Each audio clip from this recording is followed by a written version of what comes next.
Welcome back. I hope you learned something in our review on human rights. We're now going to look at why child rights, why they exist. Children, like many other marginalized groups until recently, have been voiceless and their best interests often ignored. Their vulnerability is increased because of their limited access to influence the media, the courts, and to political channels of participation, all compounded by their inability to vote.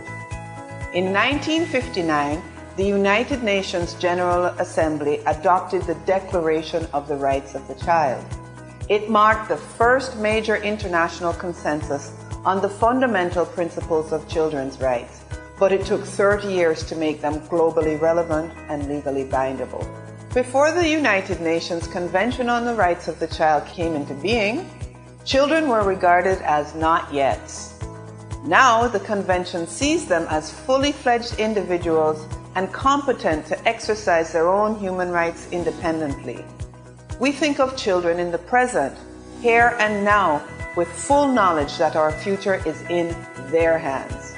The CRC has led to the first faltering steps towards recognizing children as human beings in their own right. Children were invisible in the human rights system, with their rights scattered across the other human rights instruments.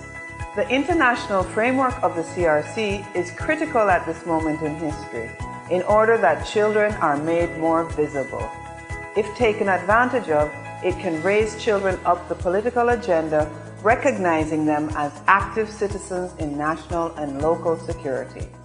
Childhood is a time of evolving capabilities, of the greatest vulnerability to abuse and exploitation, as well as a critical time for survival and development. Unit 3 will cover key concepts of child development that every police professional and parent should understand. The CRC recognizes the child's unique developmental needs and addresses the whole child. It sees children holistically and holds the view that children must have access to all their rights if they are to survive and develop fully. Children need their own set of rights because they have limited political or social power, they are economically dependent on adults, they are subject to rules that do not apply to other social groups, they are particularly vulnerable to ill treatment by adults and those more powerful than themselves, they grow up aware that they have an inferior status to other social groups, and age discrimination is a reality for many.